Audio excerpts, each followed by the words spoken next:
Behind the phrase drove several cities across the country to cut their police budget. Now, though, some cities are reinstating some of that funding amid a rise in violent crimes. So joining us now for more on this is Joseph Ested, former police officer and author of the book Police Brutality Matters. Joseph, really great to have you on and have this important conversation. Let's start with the overall spike in crime and why we see it particularly around the summertime. I know this is a local news reporter and covering more of these stories in the summertime in many cities across the country, but also why has this been sustained over the past year? Well, Alicia, thanks for having me on. Just working patrol for the many years, we've always, as all law enforcement officers, we love the wintertime. Most people are inside, less activities. Anytime you're going to have the amount of people outside, you're going to have whatever bad element that haunts that community during that particular time. So during the summertime, it's very common for officers to run a lot of radio calls, and on the flip side of that, in the wintertime is less. And it just has just basic common sense. You got more people out during the summertime than you do during the wintertime.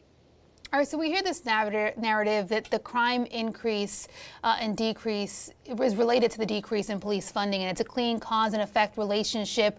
I wonder, do you think that's the case, the way it's framed, that this is this direct link between the decrease in funding and a crime increase around the country? Well, this particular summer, we have several different factors. One of the main factors is the fund of police. The weather's getting warm. We're coming off of a pandemic where everybody's inside. So we have some elements that's a little different than the norm.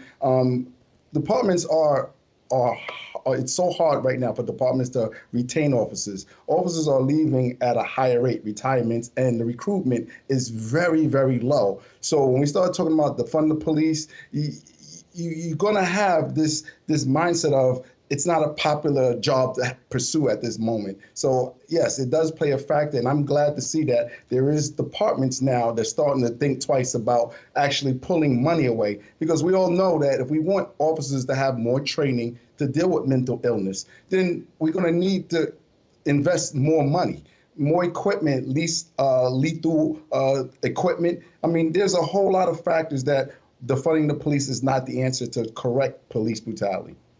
So with that, is reinstating this funding the right move to make to combat the rise in crime? And if so, where should that money be flowing into specifically for these departments? Because part of the whole defunding police argument is not just to wipe away funding, but to reallocate that funding.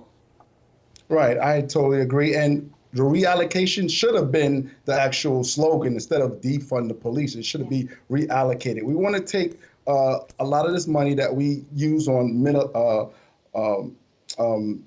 militarized equipment like tanks, and we want to put it back into the community, put it back into training, to dealing with diverse, diversity training? Yes, diversity training, absolutely. Mm-hmm. And de-escalation training, dealing with mental illness training, because, it's when you start talking about a police budget, there's not a lot of money in police budgets. I know time and time again, back when I was on the job, we was always asking the federal government for federal grants to increase, to have the extra training. So we need to reallocate that, and we need to zero in on what the problem of police brutality is about. We're talking about the fund of police. Why? Because we see a small portion of the bad players in policing go out and do bad things. And for a long time, there was no accountability for them. So now the public is upset. They're very angry. So now we're putting a whole umbrella on the entire culture of law enforcement because of this small percent of bad apples. So let's address the bad apples. Let's let the community know that we're going to input some accountability measures to remove these bad apples, because the police department has a very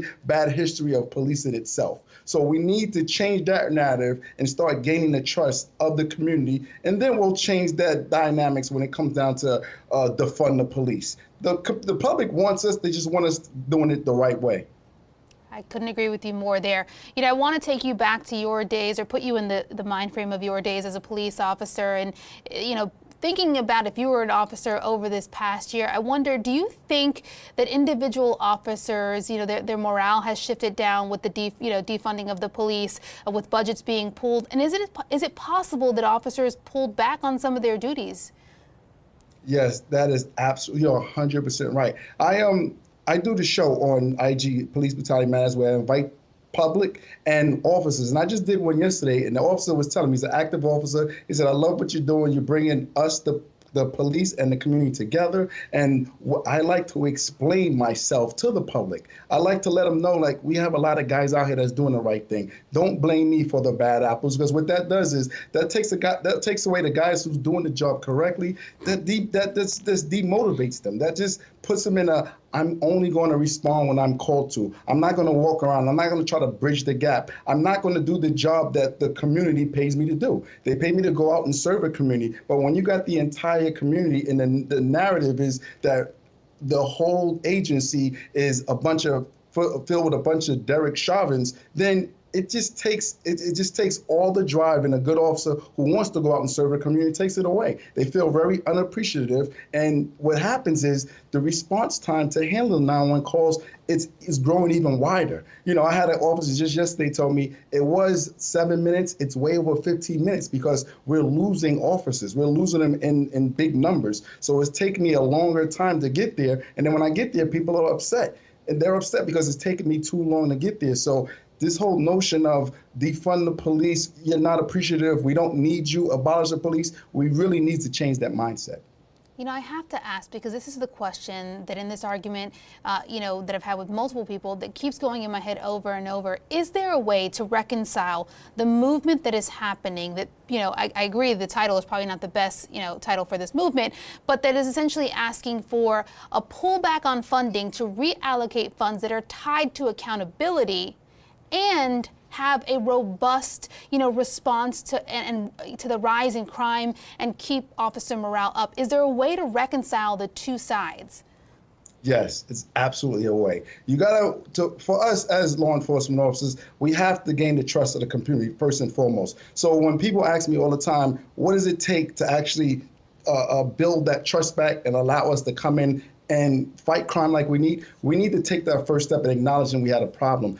The culture of policing has always been a protect us, police them mindset. And the culture of policing has protected the bad players of policing. The community no longer wants to hear that, no longer wants to give the officer the benefit of the doubt. They need us to clean our own house with the bad apples before they embrace anything. So we have to do that. We need accountability measures. We need to start looking at officers who have a history of bad policing and showing the public, like, I get it, you're right. We got some bad players, and we're no longer going to protect those bad players. We're going to fire them, terminate them, prosecute them if their actions are criminal in nature, and then you'll start seeing a change with the police. They'll start seeing, like, oh, wow, you know, if you do wrong, you get punished. So, you know, I appreciate the police.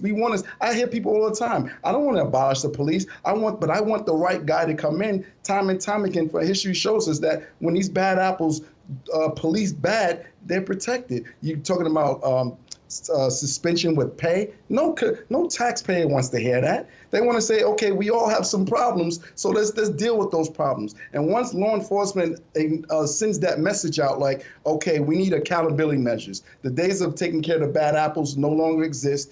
Then there will be they'll be open to let us come back into the community to start building that relationship.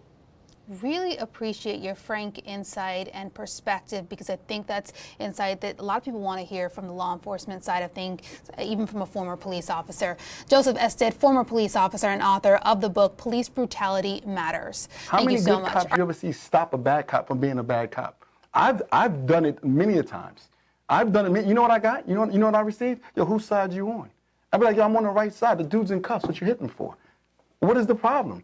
He ran from us. What does that mean? He ran from us. We got to tune him up. I said, what training? I didn't get that in the academy. We have a problem that needs to be addressed. And until we start having these conversations, right, until the rest of the world start having these conversations, we're always going to have this problem when it comes down to policing.